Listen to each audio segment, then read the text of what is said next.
time in New York City. Good morning, I'm Bonnie Quinn with your Bloomberg Brief. Here's what you need to know. Shutdown looms. Vice President JD Vance says the U.S. government is on track to shut down, blaming Democrats. Fresh tariffs. President Trump orders 10% levies on imports of lumber and timber in a bid to boost domestic manufacturing. And stocks under pressure. The looming shutdown weighs on futures and the dollar. Let's have a look, because we are up 3% for the S&P so far this month, with one trading day left in September. We're up more than 5% on the Nasdaq 100. Looks like we might put a stop to that today, depending on the tone, and of course the geopolitical tone as well, because we're waiting on responses out of Hamas and other leaders in the Middle East to that 20-point plan that President Trump came out with yesterday.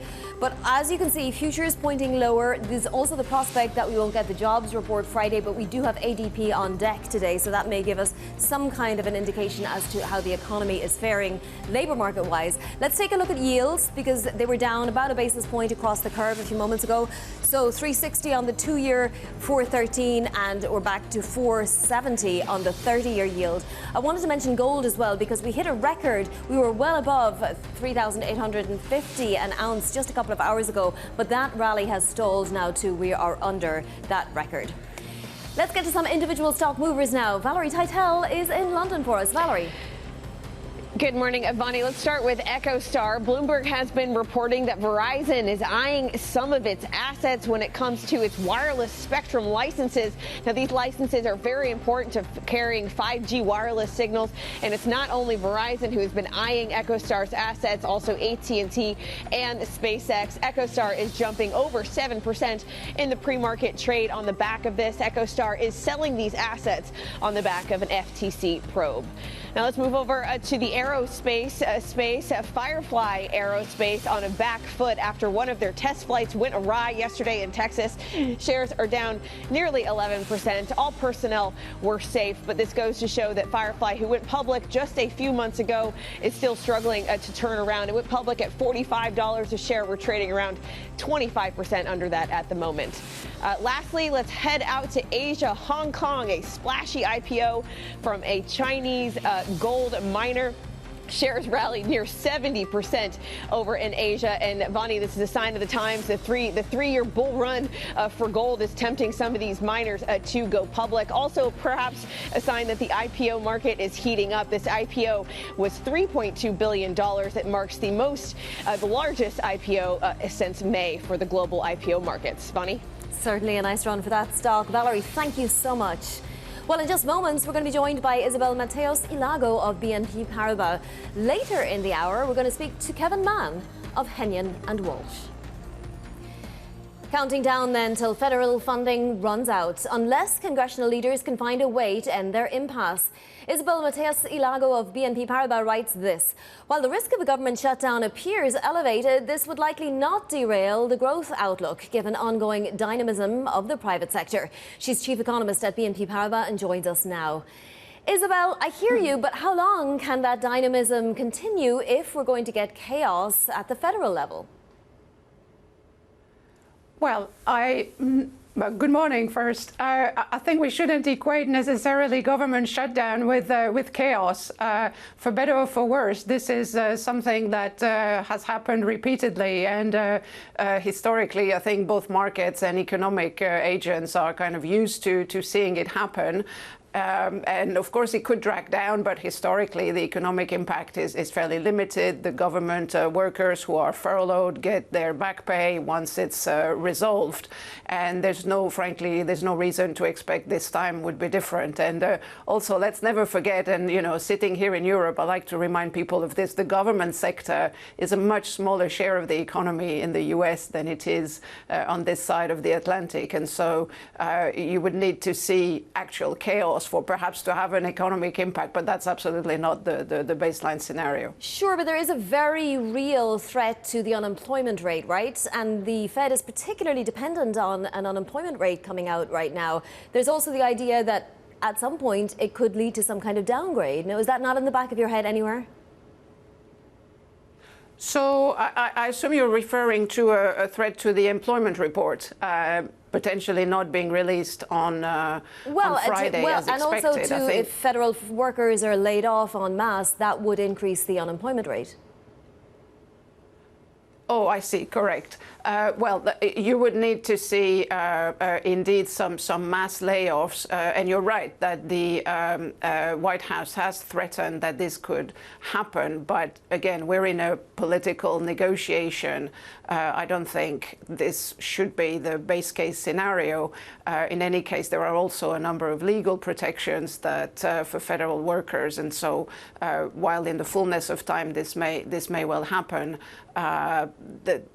there's not time to factor that in as the base case. What we do expect, though, is that there will be an uptick in the drag from the government sector in the October employment report, simply as a result of the deferred layoffs that were signed, that were agreed contractually several months ago when the DOJ was trying to persuade a number of federal workers to leave the government. So that will happen in next month's report, no matter what. But as far as the threat of massive layoffs, this seems to be more part of negotiation tactics than something that should be in the macro baseline at this stage. So what kind of easing does this economy need then by the end of the year, Isabelle, if it is in good shape and, as you say, corporate dynamism is out there? Right. So I think that's really the question that the FOMC members have to wrestle with. And the answer is not completely clear. And that is because the economy has been sending conflicting signals from the labor market side and, frankly, from the whole rest of the economy.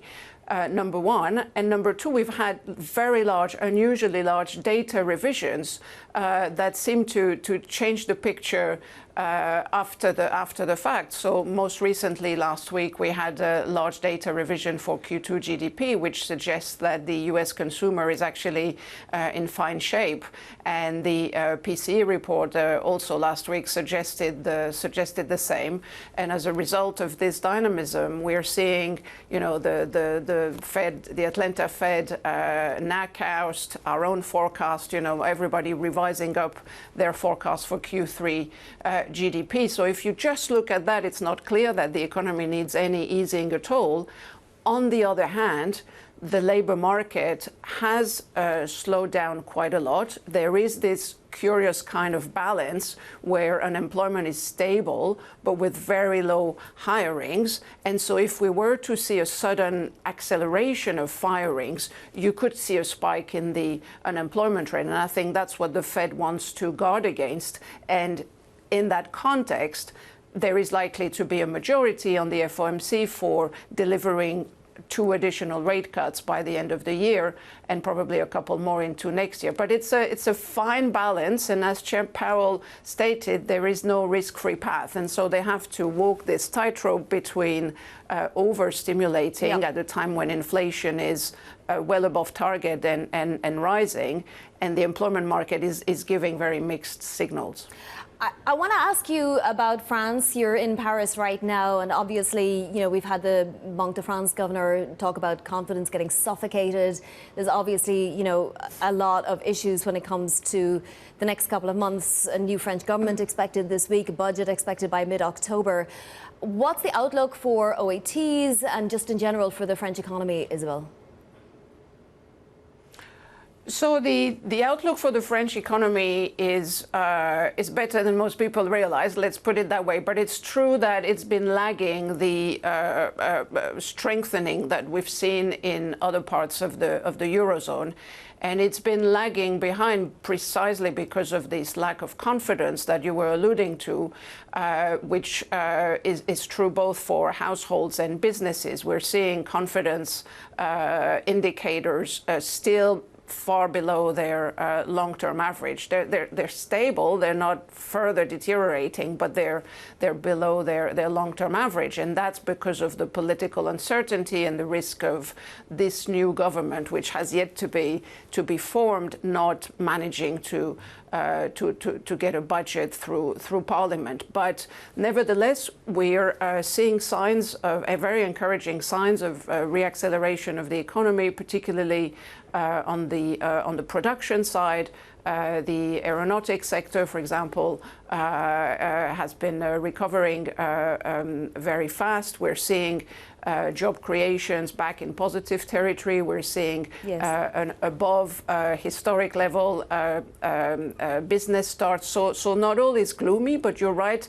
The spread, the OAT spread to Bund, it has been trading recently towards the top of the recent range. So a little above 80, and it's likely to stay there until we see some path to budget adoption. And here I should say that as of yesterday evening, but obviously it's a daily moving story, it seems as though there may be a path to find a compromise with that would keep on board enough political forces for this government to survive long enough to pass a budget. It's too early to be sure, but things seem to be moving in the right direction. Isabelle, thank you so much for your time this morning. So appreciated. That is Isabelle Mateos Lago of BNP Paribas.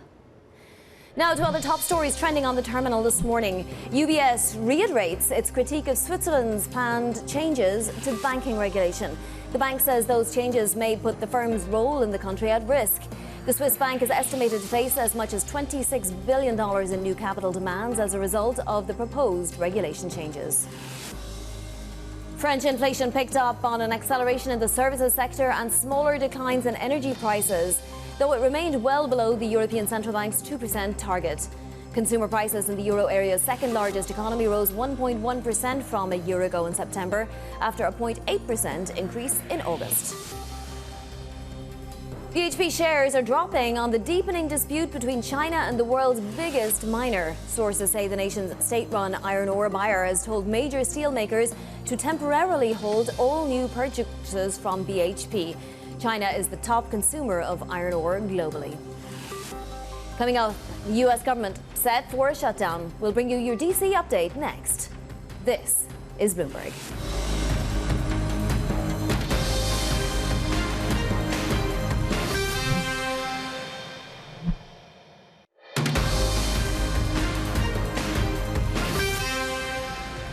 Whatever our disagreements are, let's negotiate with them. Let's talk about them. Let's figure out a bipartisan solution, but you don't shut the government down. In other words, you don't put a gun to the American people's head and say, unless you do exactly what Senate and House Democrats want you to do, we're going to shut down your government. That's exactly what they're proposing out there. U.S. Vice President JD Vance there speaking after meeting with congressional leaders at the White House. Senate Democratic leader Chuck Schumer said Democrats have large differences with the president on the stopgap bill.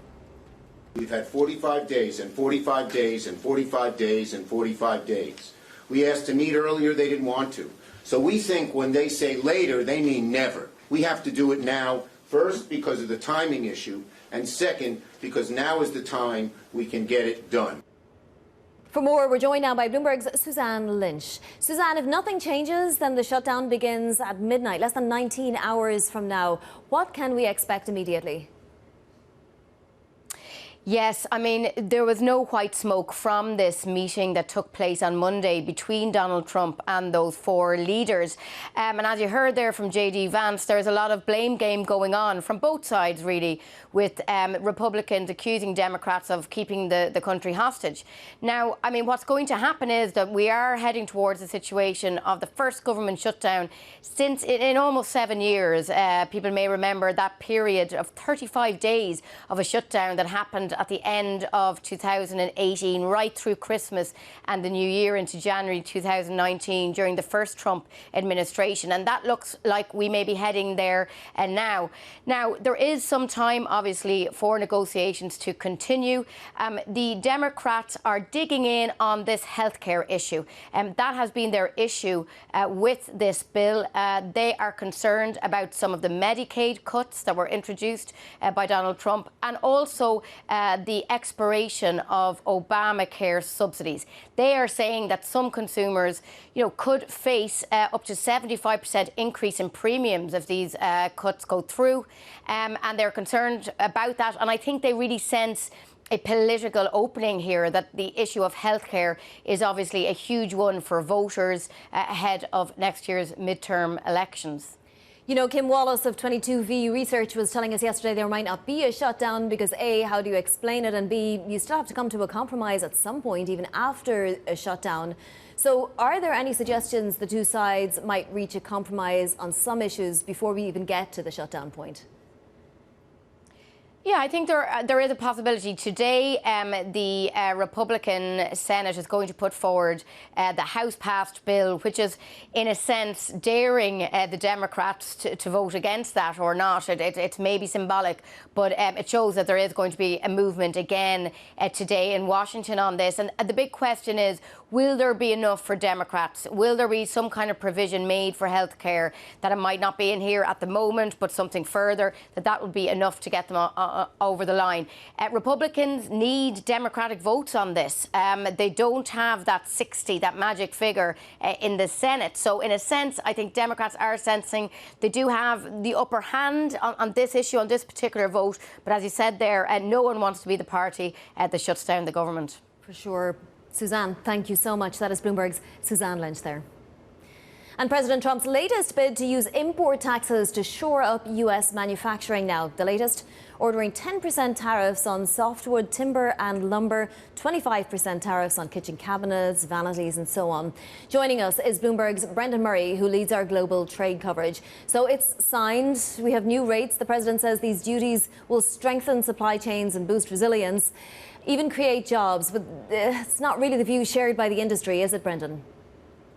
Yeah, exactly. Like with a lot of these other sectoral tariffs, it helps the producers of those, but it hurts the users of those. And you've seen already some statements from the home builders in the United States saying, you know, this is going to make our production costs more expensive. So I think what we're seeing is the Trump administration originally came out of the gates at the beginning of his second term with this broad sort of shotgun approach to universal tariffs. A broad authority. That's now being challenged in the Supreme Court. So they're going to this more targeted sectoral tariff approach, but they're showing that they can hit a lot of products, the derivatives of timber and lumber, these cabinets and furniture and those kinds of things. We'll probably see a similar sort of approach when the pharma tariffs come into effect and when the chips tariffs eventually take effect. We don't know what the status of that 232 case is, but we would anticipate that semiconductor tariffs would be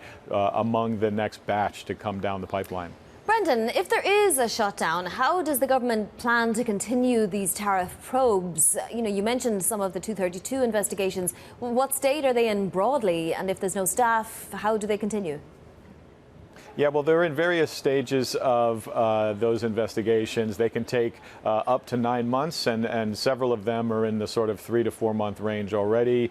So from what we're hearing, those investigations are going to continue. They're not going to stop if Washington, the federal government, shuts down at midnight tonight. And of course, tariffs are going to have to continue to be paid by importers as they report their goods that they're bringing in from overseas to the Customs and Border Patrol Agency.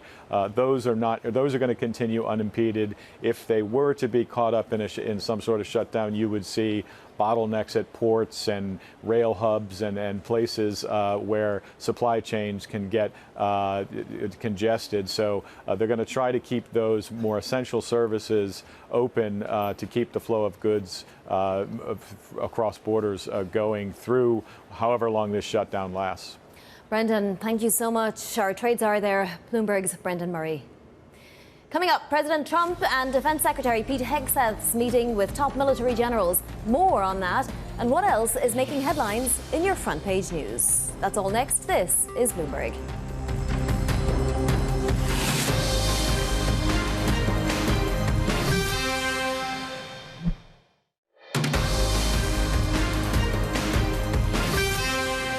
This is Bloomberg Brief. I'm Bonnie Quinn in New York. Time now for your front page news. First up on the Washington Post, military leaders are voicing serious concern over Defense Secretary Pete Hegseth's new Pentagon strategy. Hegseth is reordering U.S. military priorities, centering the Pentagon on perceived threats to the homeland, narrowing U.S. competition with China, and downplaying America's role in Europe and Africa. President Trump will attend the gathering of generals and admirals today at Marine Corps Base Quantico in Virginia. Next up on the Wall Street Journal, Boeing has started working on a next-generation single-aisle aircraft that could eventually replace the 737 MAX. According to sources, the new narrow-body aircraft is in early-stage development, which includes internal design efforts and exploratory talks with engine makers. And on the Financial Times, President Trump and Israeli Prime Minister Benjamin Netanyahu have agreed to a 20-point plan designed to end the war in Gaza. But it's unclear if Hamas will accept the proposal. It calls for the group to disarm, relinquish control of Gaza, and release all hostages. Let's take a look at how markets are shaping up for the U.S. trading day, the last in September. Well, we look to futures pointed lower after a more than 3% rise for the S&P 500 this month alone, more than 5% rise for the Nasdaq 100. Weight to the US dollar index, of course, shutdown looming is having an impact there. Also, the idea that we may not have a full jobs picture by the end of this week if we do get a shutdown. The 10-year yield down less than a basis point to 412.90. We're down about a basis point across the curve. A little bit of paralysis maybe until we know what happens past midnight. Coming up, we're going to speak to Kevin Mahn of Hennion and Walsh. Stick around. This is Bloomberg.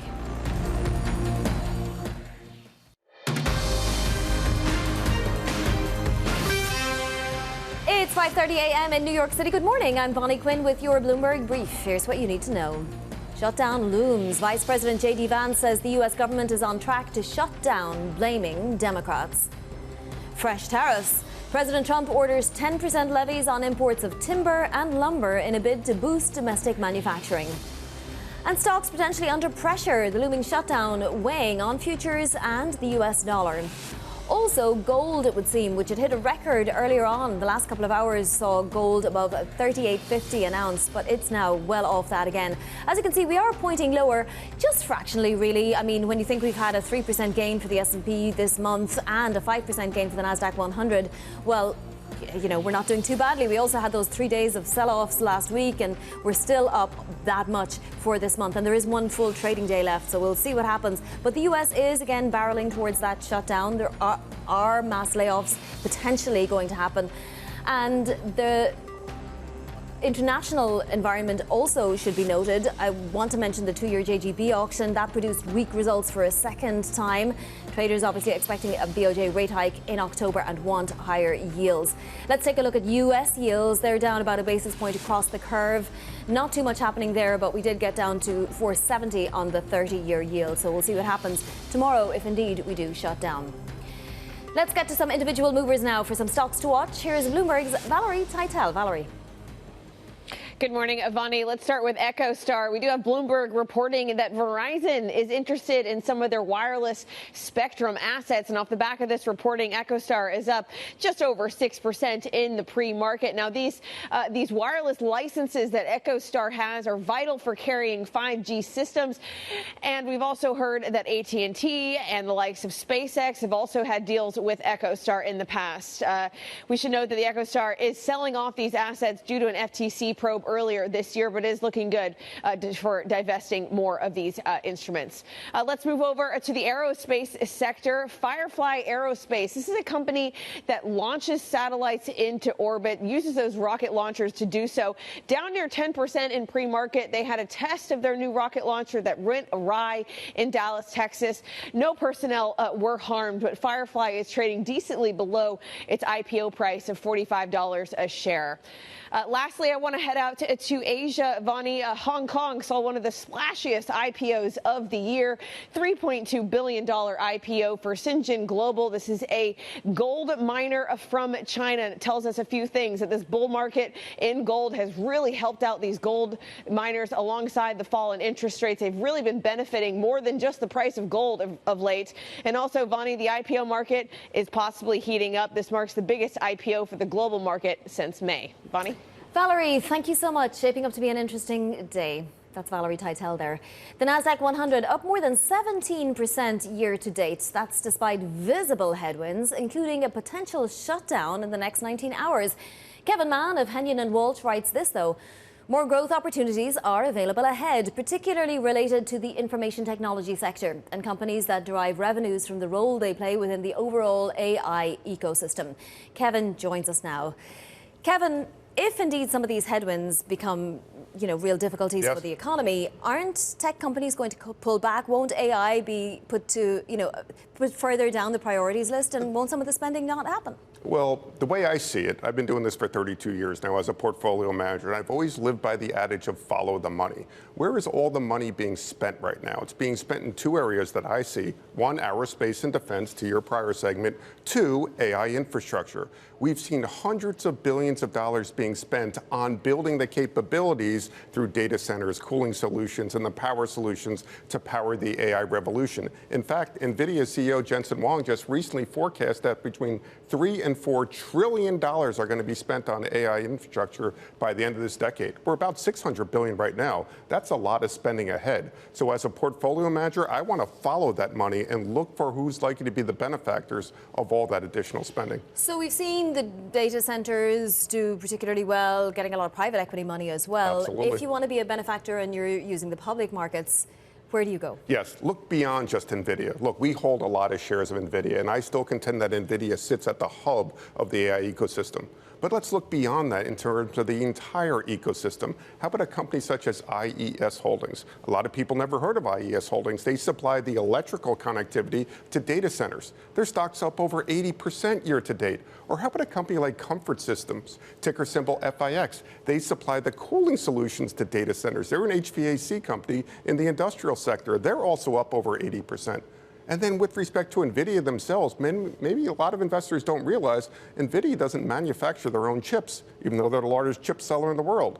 Taiwan Semiconductor does. But Taiwan Semiconductor doesn't do their own lithography. ASML does. So every time we hear another knockout earnings report from NVIDIA, recognize that Taiwan Semiconductor benefits, ASML benefits, and their stocks are actually outperforming NVIDIA year to date as well. Sure. So two questions there. Yeah. First of all, these gains that we've seen year to date in some of these companies, I mean, they're massive. So Yes. Has the repricing happened? Are they now perfectly priced for the growth that they're going to see, or are they still cheap? Yes, some of them are cheap, some of them are not so cheap. Some are certainly overvalued, as is the U.S. stock market as a whole right now. But I think about a company like Taiwan Semiconductor, the largest dedicated chip foundry in the world with a market share of over 60%.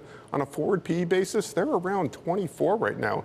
Not too rich for that type of growth that we expect going forward. You look at some of those other names, though, you want to pay attention to valuation, because perhaps on a pullback, they'll present more attractive entry points, but opportunities still exist. On Taiwan Semiconductor, Yes. don't you have to price in some geopolitical risk there, particularly what we've seen in the last few days with China pushing the U.S. to get stronger on its stance about Taiwan independence? 100%.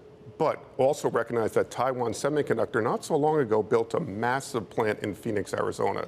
That's where NVIDIA anticipates onshoring the manufacturing of their chips going forward to try and navigate this new world order and the new trade and tariffs environment. So they've tried to navigate away from some of that, and I still think there's growth ahead for them as a result. We did also see that market sell off brutally when it looked like, NVIDIA wasn't going to be able to sell certain or maybe all of its chips to China. Aren't there risks like that out there too? There are, but NVIDIA continues to pivot, right? Last quarter, just looking at their earnings report, 88% of their revenues didn't come from chips, came from data centers. They're building now AI capabilities in a box, if you will, whether you want the chips and processing power or the actual data centers. NVIDIA handles both, so they've diversified their revenue stream. I think they're doing the best that they can to operate in this new world order. Beyond all the AI plays, you say Yes. the Fed is actually playing catch up for the rest of the year, that the Fed has been late to the party. Yes. I mean, what do we see then? What would you want the Fed to do? Yeah, well, first let's talk about the looming federal government shutdown, right? Unfortunately, it looks as though these federal government shutdowns has become part of the political process here in the United States. Going back over the last 5 decades, as I understand it, there have been 21 shutdowns of the federal government with the average duration around 8 days, the longest one around 35 days. Why do I bring that up? Well, 35 days from now brings us to the next Fed meeting, right? Between October 28th and October October 29th. We certainly don't want the Fed flying blind into that meeting without current and fresh jobs data or inflation data. As it stands right now, I'll go with what the Fed is telling us from their most recent dot plot chart. 2 more rate cuts of 25 basis points this year at their final 2 meetings of the year based upon their updates for jobs and based upon their updates for economic growth. Sub 2% economic growth and also an unemployment rate that they're forecasting to hit 4.5% by the end of this year. So are you comfortable with that kind of an economy? So if we get 2 more rate cuts by the end of the year, are we in balance? Do we have our eye on inflation while also keeping the labour market intact? If we don't get those 2 rate cuts, I won't be as uncomfortable with the economy because I think the Fed is scared. I think when we saw that jobs revision with 911,000 less jobs created over the last 12 months, that wasn't in their calculus. So they had to reset their expectations for the labor markets. We'll get the JOLTS report today. Hopefully we get another jobs report on Friday. That's going to give them more clarity on the jobs front. But I think they're more attentive now, Vonnie, to the employment side of their mandate as opposed to the price stability or the inflation side of their mandate. That could change. Sure. But right now, they're more attentive to the job side, and that's why I see 2 more rate cuts ahead. Okay, so September, assuming the NASDAQ 100 doesn't fall more than 5% today, will have been a positive month, at least for tech. Where beyond tech would you be looking, or is it not yet time? I still like aerospace and defense, considering that NATO countries recently pledged to spend up to 5% of their respective GDPs on defense. Look at the European Union, who pledged to spend the equivalent of $840 billion US dollars on their own defense capabilities. Who's going to benefit from all that spending? Look to the large defense contractors, but also look to some of the smaller ones, such as Kratos Security Solutions, which is a manufacturer of drone technologies, which you could argue is the future of military warfare. Follow the money once again, and the 2 places it's going is defense and AI infrastructure. Speaking of follow the money, we've seen this massive run up in China. We've had to wait a few years for it. Now it's happening, or maybe has happened, not quite sure. Are you allocating any money outside of the US and any of it to China? Yeah, I'm still very dubious to Chinese securities right now for a variety of reasons, but emerging markets as a whole, many investors are surprised to know, our clients are surprised to see that emerging markets are actually outperforming international developed markets in totality, both US markets and international. So you need to consider dipping your toe in the water, building a globally diversified portfolio, but perhaps navigating around some of the more concerning emerging market economies such as Russia and China. But the opportunities are out there, but I wouldn't shy away from the U.S. and I wouldn't shy away from international development. All right, Kevin, thank you so much. My pleasure, Thanks for joining us in studio this morning. That is Kevin Mahn of Hennion and Walsh. Now to other top stories trending on the terminal this morning. UBS reiterates its critique of Switzerland's planned changes to banking regulation. The bank says those changes may put the firm's role in the country at risk. The Swiss bank is estimated to face as much as $26 billion in new capital demands as a result of the proposed regulation changes. French inflation picked up on an acceleration in the services sector and smaller declines in energy prices, though it remained well below the central bank's 2% target. Consumer prices in the euro area's second largest economy rose 1.1% from a year ago in September, after a 0.8% increase in August. And BHP shares are dropping on the deepening dispute between China and the world's biggest miner. Sources say the nation's state-run iron ore buyer has told major steelmakers to temporarily hold all new purchases from BHP. China is the top consumer of iron ore globally. Coming up, President Trump fails to reach a deal so far with congressional leaders, setting up the U.S. government for a shutdown. More next. This is Bloomberg.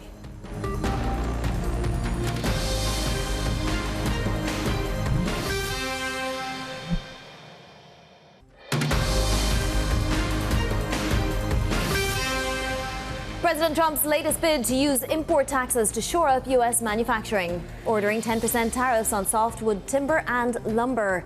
For more on all things tariff-related, Bloomberg's Brendan Murray leads our global trade coverage and joins us now. So, Brendan, more new rates. I think we got a tipping, off that this was going to happen, but now it's been signed into law, and there's several of them. It's 25% on vanities and so on. Will these new tariffs strengthen supply chains or boost resilience or create jobs? Well, that's certainly the hope of the Trump administration, and Donald Trump specifically said this is going to revitalize the industries that have been lost in North Carolina. So he's going very micro on what has largely been a very macro, broad tariff strategy across the world, putting tariffs on various countries at various levels. And so what they're doing with these 232 cases is getting very specific and taking aim at some industries that the president thinks can be brought back to the U.S. or at least can save what's left of the ones that are in existence today, the cabinet making industry, for instance. And so that's the goal. These 232 cases, there are something like 10 or 12 of them now. We've already got tariffs on copper and steel and aluminum, and and heavy trucks was another one recently. So we're going to get this sort of steady drumbeat of sectoral tariffs now, with pharma coming soon, and semiconductors as well. Yeah, we've been waiting on semiconductors for a while. You know, if the government shuts down, then how does it plan to continue its tariff probes? How would the administration feel about that? Yeah, well, so those employees are going to have to stay at work, apparently, even if the government shuts down tonight. The folks in the Commerce Department or USTR and in the White House who are working on these investigations are going to be deemed essential, and they're going to continue working on those. The president has said these are priorities. They're time limited. There's about a 9-month period that these investigations have to take place, and some of them are already halfway, a third of the way through that process. And so they need to keep working on those if the president is going to impose tariffs as broadly as he wants to. In the meantime, the Supreme Court is looking at these big reciprocal tariffs, the big country-by-country tariffs, and will review that case in November and could strike those down. So the backup plan is these 232 sectoral cases. So many questions still to answer. Brendan, thank you so much. That is Bloomberg's Brendan Murray. We have a Wall Street Journal report, and we're watching shares of Boeing off the back of it because we may be getting a new narrow-body plane. The report states that the plane maker has started working on a next-gen aircraft that could succeed its 737 MAX. For more, I'm joined by Bloomberg's Benedict Kamel, who leads our global aviation coverage. So, Benny, what do we know about plans for this new plane? Did we know something was in the works? Well, we know it's very preliminary, and this is something that will seep well into next decade. These are huge undertakings, very costly, very complex. So this is an aircraft that will only see the light of day sometime, probably in the latter part of next decade. It's crucial for Boeing to get this right. The 737 that it will replace eventually is really the bread and butter product on the Boeing side, as is the A320. That's the equivalent on the Airbus side. These are the aircraft that really make the money. Those are the aircraft that are produced in large volumes, and both manufacturers have to get that right.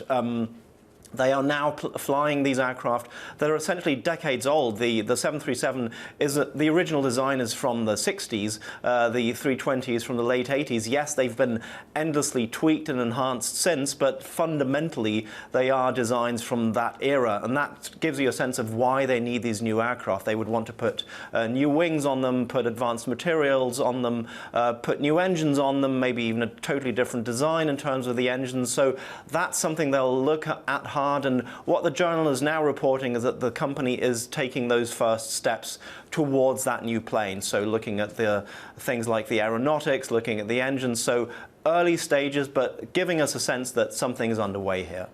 You have to imagine that it's the incidents in the past few years with the 737 MAX that accelerated the work towards this new plane. Would it be in the works anyway? It would have been in the works because there's really no way around it. But to your point, Boeing had to get out of its crisis first, and they've said as much. They've said our focus right now is stabilizing the company. They had those 2 crashes with the MAX aircraft, then they had that door plug blowout at the start of last year that threw the company into a renewed crisis and really weighed on the company financially in every kind of way. So they needed to stabilize the company first, then move on, and that's what we're starting to see now. Benny, thank you so much. That is Benedict Kamel, who leads our global aviation coverage. Well, the U.S. government is headed for a shutdown after Democrats and Republicans failed to agree to a deal for a new stopgap funding bill. Here's what Vice President JD Vance and Senate Democratic leader Chuck Schumer told reporters after yesterday's meeting at the White House. Whatever our disagreements are, let's negotiate with them. Let's talk about them. Let's figure out a bipartisan solution, but you don't shut the government down. In other words, you don't put a gun to the American people's head and say, unless you do exactly what the Senate and House Democrats want you to do, we're going to shut down your government. That's exactly what they're proposing out there. We've had 45 days and 45 days and 45 days and 45 days. We asked to meet earlier. They didn't want to. So we think when they say later, they mean never. We have to do it now, first because of the timing issue, and second, because now is the time we can get it done. For more on the looming shutdown now, Bloomberg's John Harney joins us from Washington. So, John, just more than 18 hours to go. What can we expect as we count down to midnight? A shutdown with both Democrats and Republicans on Capitol Hill engaged in political trench warfare. Both sides seem to think they have some sort of advantage here, with Republicans calculating that the American people will blame the Democrats for the lack of government services that aren't considered essential. And that's a lot of things that people, take for granted. And Democrats say that they have to do this because if not, subsidies for people who are to take part in the Affordable Care Act or Obamacare face a surge in premiums come the new year. And they say that Republicans, well, even though Republicans say they will negotiate about this after a so-called clean resolution is passed, the Democrats don't trust them. So there's a lot of mistrust and animosity on both sides, and that will almost certainly, come midnight, lead to a closed-down government. Yeah, I'm sure there'll be a flurry of meeting and calls throughout the day as well. Now, elsewhere, the president has a busy day because the military's top brass have a pretty unusual meeting, I would say, with President Trump and Secretary Hegseth. What details have emerged ahead of that meeting? Well, reporters are heading out there now to Quantico, the Marine base, which television viewers know from all the FBI-related shows. Relatively little. Generals and admirals who are posted around the world were summoned to Washington, to Quantico, by Secretary of Defense Pete Hegseth about a week ago. It seems to be, according to President Trump, the purpose is to instill a spirit de corps among these high-ranking officers. Beyond that, we don't know a great deal. Yes. This is very unusual. And not only that, all these officers some of them may get stranded here because travel is prohibited under a government shutdown. Oh, John, it's all crisscrossing. John, thank you so much for all the context. That's Bloomberg's John Harney in Washington. This is Bloomberg.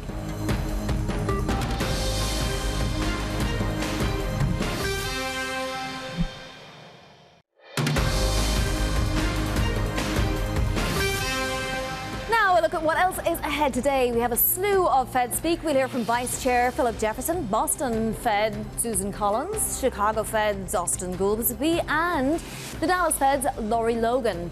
We'll get JOLTS data at 10 a.m. New York time, maybe more of a market mover than usual, certainly be more watched than usual, just in case we don't get NFP.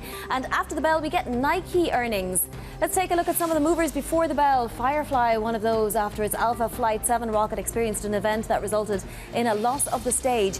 EchoStar reportedly in talks with Verizon about purchasing wireless spectrum, and Progress Software raised its revenue forecast. Do keep an eye on the macro environment, though. That's it for Bloomberg Brief. This is Bloomberg.